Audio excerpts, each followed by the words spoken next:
우리 목사님께서 얼마나 열정적으로 오늘 사회를 보시는지 이 마이크에 땀이 가득하네요.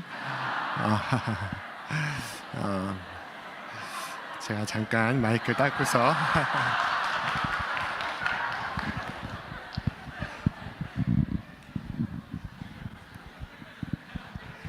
감사합니다.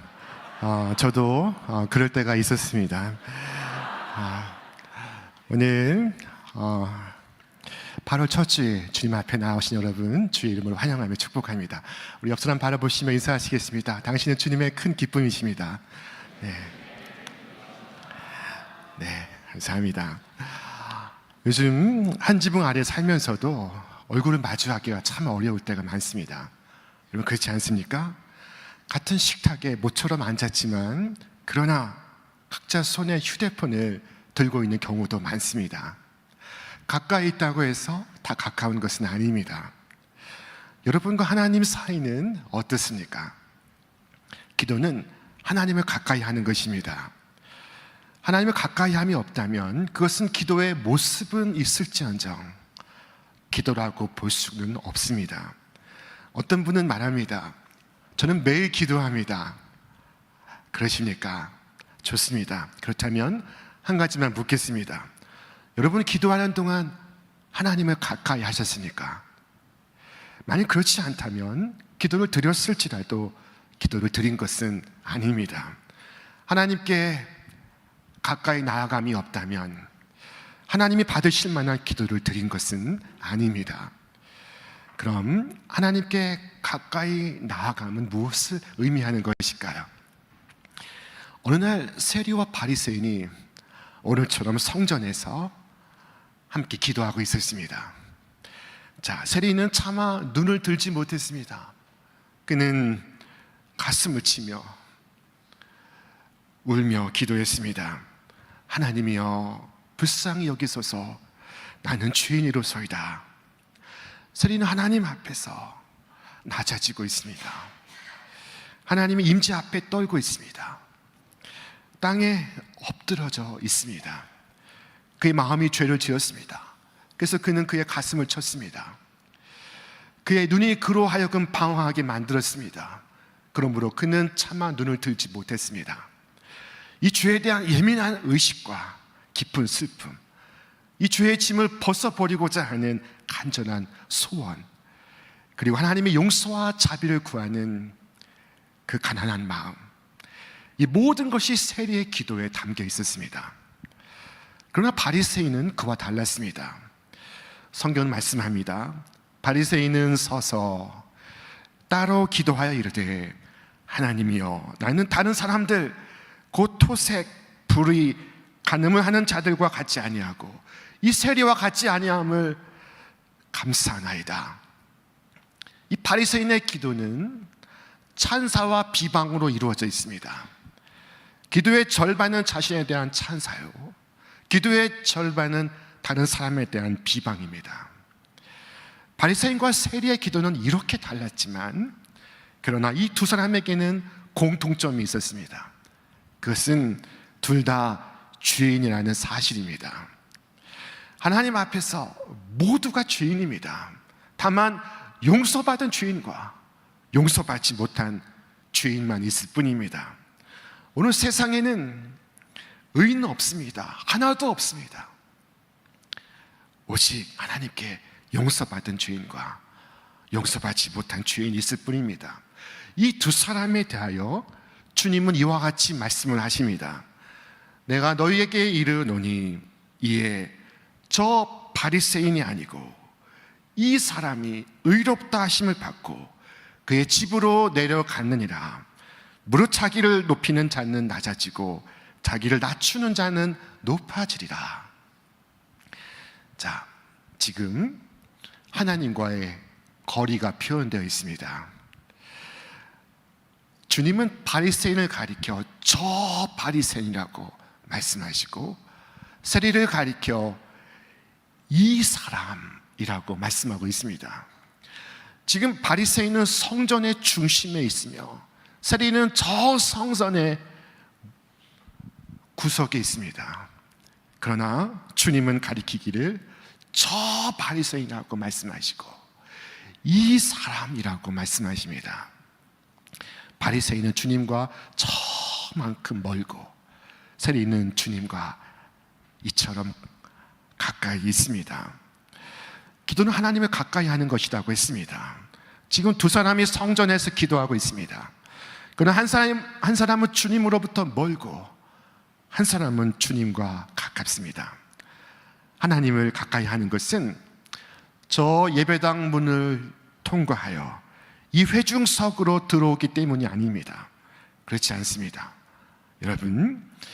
여러분이 교회에서 가장 중요한 것이라고 생각되는 곳에 있을지라도, 혹은 여러분이 이 성전을 떠나 저 예루살렘 성전에 가 있다 할지라도, 그렇다고 해서 여러분이 하나님과 가까워지는 것은 아닙니다.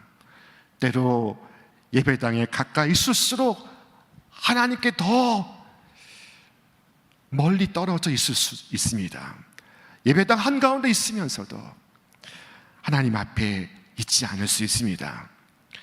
그러므로 기도할 수 있기 바랍니다. 오 주님, 제가 저 성전 뜰을 지나 저 문을 통과하여 하나님의 성소로, 하나님의 지성소로 주님께로 더 가까이 나아갈 수 있도록 나를 인도하소서.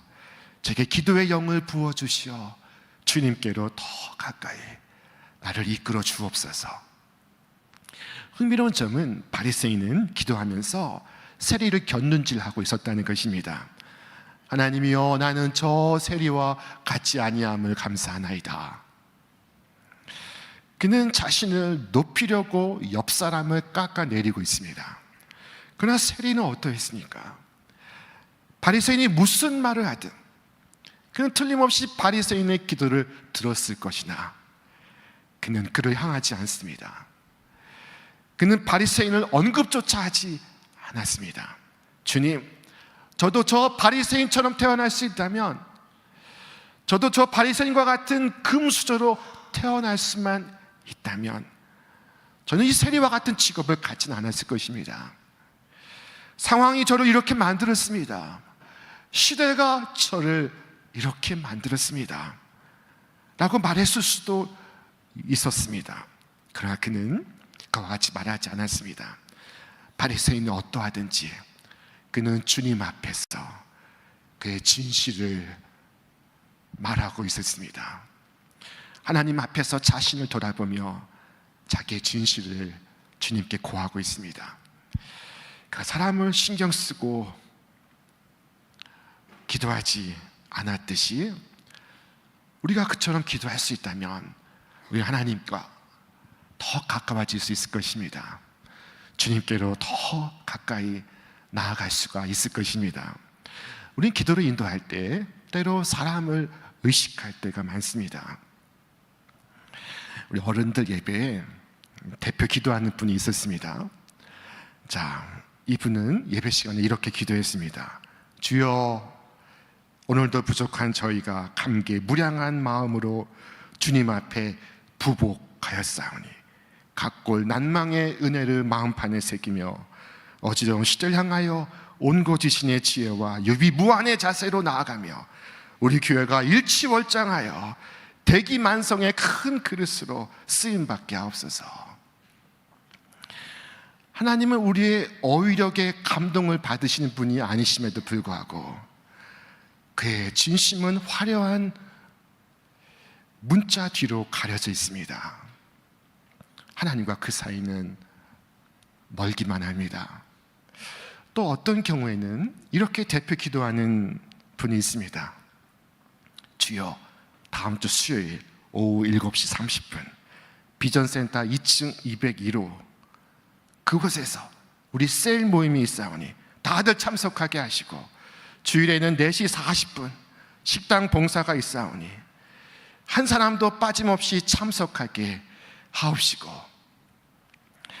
하나님은 다 알고 계시지만 그는 기도 속에 하나님께 일정을 말씀드리고 있습니다.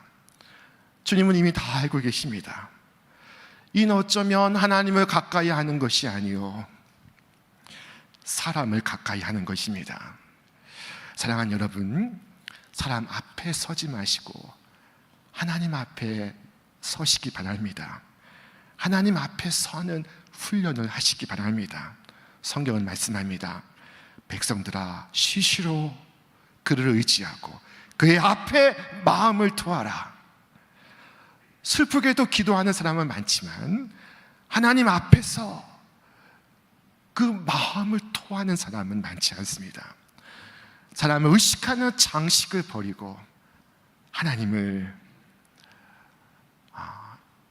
깨닫는 진실을 간직하시기 바랍니다. 어느 날 솔로몬이 하나님 앞에서 기도를 드립니다. 많은 사람들이 제사를 드리고 있었습니다. 그는 그곳에서 무릎을 꿇었습니다. 그리고 하나님을 향하여 진솔하게 기도를 드립니다. 그때 하나님께서 그의 기도에 응답하십니다. 자, 열왕기상 9장 3절 말씀입니다. 내 기도와 네가 내 앞에서 간구한 바를 내가 들었은즉, 내 앞에서 간구한 바를 내가 들었은즉. 솔로몬이 하나님 앞에서 기도를 드리고 있습니다. 그는 왕이었으나 백성 앞에서 기도하지 않고 그는 하나님 앞에서 기도를 드리고 있었습니다. 그리고 그의 기도를 하나님께서 듣고 계십니다. 하나님께서 그의 기도를 듣고 계십니다. 나의 기도를 하나님께서 듣고 계시다 하는 이것이야말로 기도의 응답이 아니고 무엇이겠습니까? 주님, 제 마음이 고통스럽습니다. 내가 내 기도를 들었다. 주님, 제가 시험을 앞두고 두렵습니다. 내가 내 기도를 들었다. 주님, 회사에 어려운 일이 있습니다. 내가 내 기도를 들었다. 주님, 우리 셀이 내일부터 한 주간 선교를 떠납니다. 내가 네 기도를 들었다. 내가 네 기도를 들었다. 이 말씀은 최고의 응답입니다. 우리가 이처럼 하나님께 가까이 나아갈 수 있다면 우리는 무한한 힘을 얻습니다. 천사가 주님께 나타나 힘을 더하여 줄 때, 바로 그때는 주님께서 기도하실 때였습니다. 우리는 무릎을 꿇을 때마다 힘을 얻습니다. 왜냐하면 힘의 근원인 하나님과 접촉하기 때문입니다. 자, 그리스 로마 신화에는 영웅들이 등장합니다. 그리스 로마 신화에 안타이오스라는 거인이 등장합니다. 자, 안타이오스는 땅의 신인 가이아의 아들입니다. 대지의 신의 아들입니다. 그에게 놀라운 비밀이 하나 있었습니다. 그것은 그의 몸이 땅에 닿는 한 그는 결코 지치지 않았습니다. 넘어져도 어머니인 대지가 땅이 그때마다 새 힘을 부어주었기 때문입니다.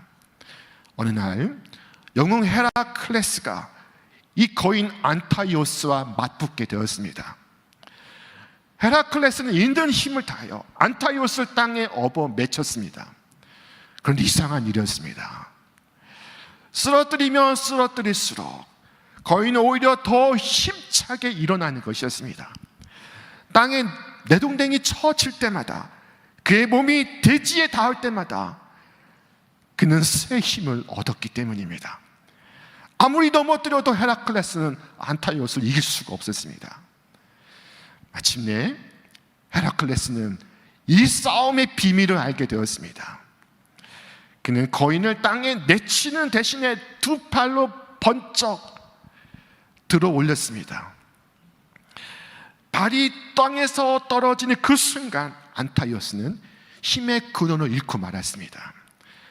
대지에 닿지 못한 거인은 헤라클레스의 품 안에서 힘없이 질식하여 쓰러지고 말았습니다.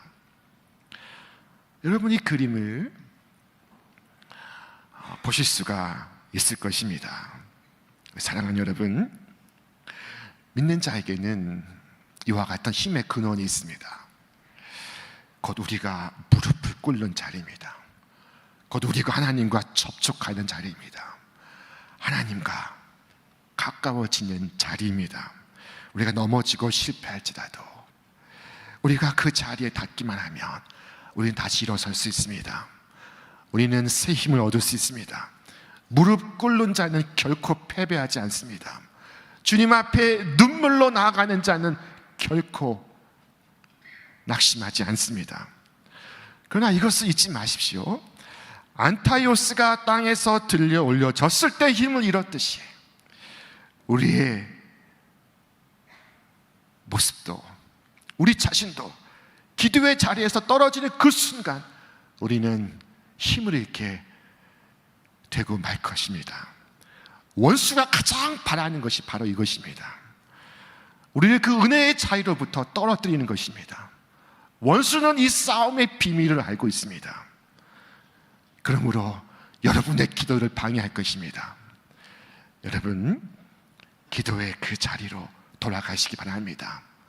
그 자리를 떠나지 않길 바랍니다. 지치거든 다시 그 자리로 돌아와 엎드리시기 바랍니다. 낙심된 일이 있거든 그 자리에서 주를 향하여 엎드리시기 바랍니다. 그 자리에 내가 닿으면 살고 내가 떨어지면 나는 죽을 것입니다. 옛적에 하나님의 과수원에서 일하는 두 농부가 있었습니다. 어느 날 두 사람이 만나서 마주 앉았습니다.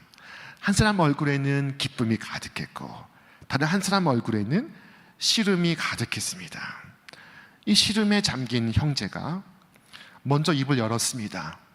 이복의 친구, 난 도무지 알 수가 없다네. 자네가 씨를 뿌리면 뿌리는 족족 싹이 나고 열매를 맺히니 거두는 손이 뿌리는 손을 미처 따라가지 못하는 게 아닌가. 그런데 나를 보게 나도 자네처럼 열심히 심었건만 거둘 것이 없다네. 나도 같은 땅에서 농사를 짓고 같은 씨앗을 뿌리거늘 어떻게 나의 것은 싹이 나지 않는지 아무리 눈을 부릅떠도 거둘 것이 없다네. 마음이 따뜻한 형제는 이 시름에 잠긴 벗을 위로하고 싶었습니다. 그래서 이 두 사람은 오랫도록 그 자리에 앉아서 서로 이야기를 주고받았습니다. 농사 기록을 처음부터 끝까지 하나하나 맞대어 살펴보았습니다. 그런데 어디에서 이런 차이가 발생하는지 그들은 알 수가 없었습니다. 이윽고 열매가 가득하였던 형제가 자리에서 일어섰습니다. 나는 이만 가봐야 되겠네. 왜 그리 서두르는가? 지금 씨를 물에 담가 둘 때이거든. 씨를 물에 담가 둔다고? 이 시름에 잠긴 형제가 되물었습니다. 그렇다네. 나는 씨를 뿌리기 전에 항상 물에 담가 둔다네. 물에 불려서 싹이 트는 것을 눈으로 확인한 뒤에야 땅에 뿌리지. 그래야 그 씨가 더디지 않고 힘차게 자라는 법일세. 그런데 그 물은 대체 어떤 물인가? 그러자 열매가 가득하였던 그 형제가 조용히 대답을 했습니다. 그 물은 골방에서 하나님과 씨름하며 흘리는 거룩한 눈물일세. 이 물에 씨를 담그면 그 씨는 온전한 생명으로 가득 차서 열매를 맺지 못하는 법이 없었다네. 이 시름에 잠긴 형제는 그 말을 듣고 집으로 돌아가 그날 배운 것을 잊지 않았습니다. 그는 고민하는 시간을 줄이고 주님께 기도하는 시간을 늘렸습니다. 밖으로 돌아다니는 시간을 줄이고 하나님과 함께 있는 시간을 늘렸습니다. 그렇게 씨를 눈물에 적신 뒤에 밖으로 나가 뿌렸을 때 그는 이번에 풍성한 수확을 거둘 수가 있었습니다. 그래 하나님께서는 이 두 사람에게서 모두 영광을 받으셨습니다. 사랑하는 여러분, 여러분도 여러분의 씨앗을 물에 담그시길 바랍니다. 무슨 일을 하든지 학교에서든 직장에서든 먼저 기도의 적신 뒤에 나아가시기를 바랍니다. 그 씨는 반드시 결실할 것입니다. 왜냐하면 기도는 헛되이 땅에 떨어지지 않기 때문입니다. 여기에 기도를 잃어버리신 분이 있습니까? 한때는 마음이 뜨거웠으나 이제는 마음이 식어버린 분이 있습니까? 주님께서 여러분을 구원하실 수 있습니다. 부정적인 생각을 버리시고 주님께로 가까이 나아오십시오. 여러분이 오시면 환영을 받게 될 것입니다. 주께서 말씀하셨습니다. 우리 한음성으로 읽겠습니다. 구하라 그리하면 너희에게 주실 것이요, 찾으라 그리하면 찾아낼 것이요, 문을 두드리라 그리하면 너희에게 열릴 것이니 구하는 이마다 받을 것이요, 찾는 이는 찾아낼 것이요, 두드리는 이에게는 열릴 것이니라.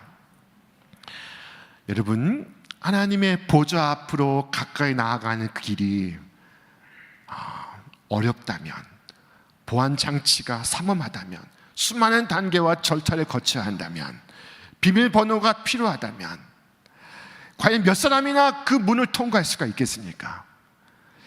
자, 그러나 하나님은 그저 문을 두드리기만 하라고 하십니다. 말을 잘 꾸며서 기도할 수 없는 사람이 여기 있습니까? 걱정하지 마십시오. 문을 두드리는 것은 누구나 할 수 있는 일입니다. 초인종은 누구나 누를 수 있습니다. 여러분, 이전에도 수많은 사람들에게 그 문은 열렸습니다. 그 문이 다른 사람들을 향하여 열렸다면 여러분에게도 반드시 열릴 것입니다. 제가 부끄러운 고백을 하나 하겠습니다. 저는 운전면허 시험에 7번 낙방했습니다. 당시에는 필기 시험이 있고 실기 시험이 있고 실제 도로 주행 시험이 있었습니다. 지금도 그렇겠지요. 그때는 막 도로 주행 시험이 생겨난 때였습니다. 저는 이 시험에서 계속 낙방하고 있었습니다. 필기는 독학으로 되고 실기도 외워서 되는데 실제 도로 환경에서 주행 시험은 여러분 독학으로 되지 않았습니다. 저는 대학원을 다니고 있었고 학원을 다닐 시간이 없어서 그냥 시험만 계속 보고 있었습니다. 그리고 번번이 낙방하고 있었습니다. 한 번 떨어지고 2번 떨어지고 시험장에 갈 때마다 마음이 무거웠습니다. 그렇게 낙심하며 고개를 들면 시험장 문을 나서는 사람들을 볼 수가 있습니다. 환한 얼굴에 저보다 나이가 많으신 어르신도, 저보다 나이가 적은 젊은 학생도 다들 합격증을 손에 들고 웃으며 걸어 나오는 것이 아니겠습니까? 그 모습을 보며 저는 저에게 반복해서 말했습니다. 이 시험은 모두가 붙는다. 그러므로 나도 붙는다. 모두에게 열린 문이라면 나에게도 반드시 열릴 것이다. 그리고 마침내 그 문은 제게 열렸습니다.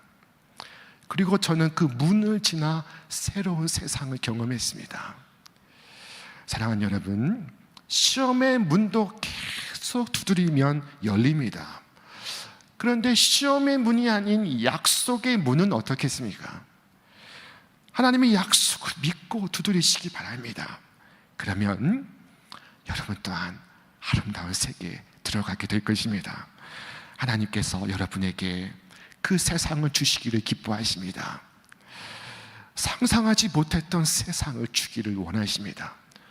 그러므로 초인종을 누르시기 바랍니다.